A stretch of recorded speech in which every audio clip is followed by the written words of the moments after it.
Kaya ready with me mga tutaog as a main pro. You know what guys, I feel like itong kaayo ko, but I think it's the lighting or ako ang hair or ang ako ang background. Sa personal day, di man siya tingin ani ka over ang ako ang pagkatan. Kaya ginagpainit ug maayo sa Siargao. Anyway, start sa ato ang BLK Glow Filter. Next kay mag brow gel na to day. Mao jud yang pinaka dili gid mawagtang sa ako ang routine.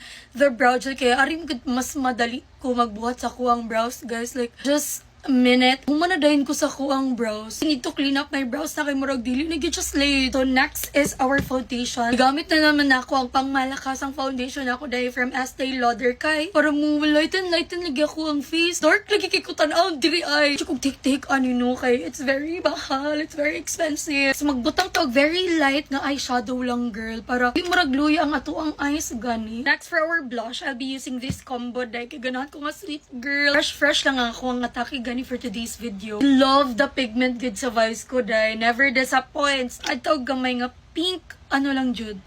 Just like that. Next for our contour kay syempre dai dili gyud na mawala ang nose line. Mo jud ni isa sa pinaka magdala sa inyong look dai the nose line so dapat ayuhon jud na ninyo. Biko ayo siya maka-elevate sa inyong look. Bilis ako mag brown tour karon dai kay basig mo dark ko tan-aon ba so let's put concealer na lang to brighten up diri nga area. Let's set our makeup na dai para na siya mag-crease. After liquid contour guys, we need to add white powder for this area para mas ma-emphasize ang inyong nose. Makita ninyo guys, murag na anay bridge ang vavai, diba? And then diri, after that, pinakalas nga part pa mangyud ni. Are you not seeing that? Mawala sa ako ang makeup routine. As much as I'd like to put on contact lenses, mag-usap mo dyan ako ang look. Uy, laging murag dili ako, marang di ko ganahan, girl. Ganahan ko nga ma-emphasize ang ako ang features, but recognizable ya ganyan nga makeup. Gamit rin ako ang mga contact lenses day kapag mga night out or like heavy makeup dyan. Dilation na kaya ako ang eyelashes day, but I think ganahan sa ko mag-add o clusters. Let's put on some eyeliner.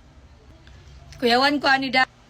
Wow! Amazing! Love it, Ras. Feelings ako sa akong kilay para ma-perfect na siya. Kung siguro na akong kilay, gikapoy na dyan ko, guys. Add some shimmer here. Add na lang ko a little bit of powdered blush, guys. Let's move on sa ato lipstick. Overline my lip. Nga na ako mag-overline, day. Pinkish nga sana, pero wala mo ko'y pink lipstick, guys. Very fuller lip. Finally decided na mag-adjust ko, ani. So, wait for a while. Don't know if it looks good or it looks over, pero whatever. Add na ko gloss. Tarungan na lang ako ang hair and finale na ta. Okay, it's sad to say this, pero di dyan ako masala ko ang hair since bago na siya na-rebond. This is the final look. Ito na, ready na ako. Okay, mag-transition sa ako.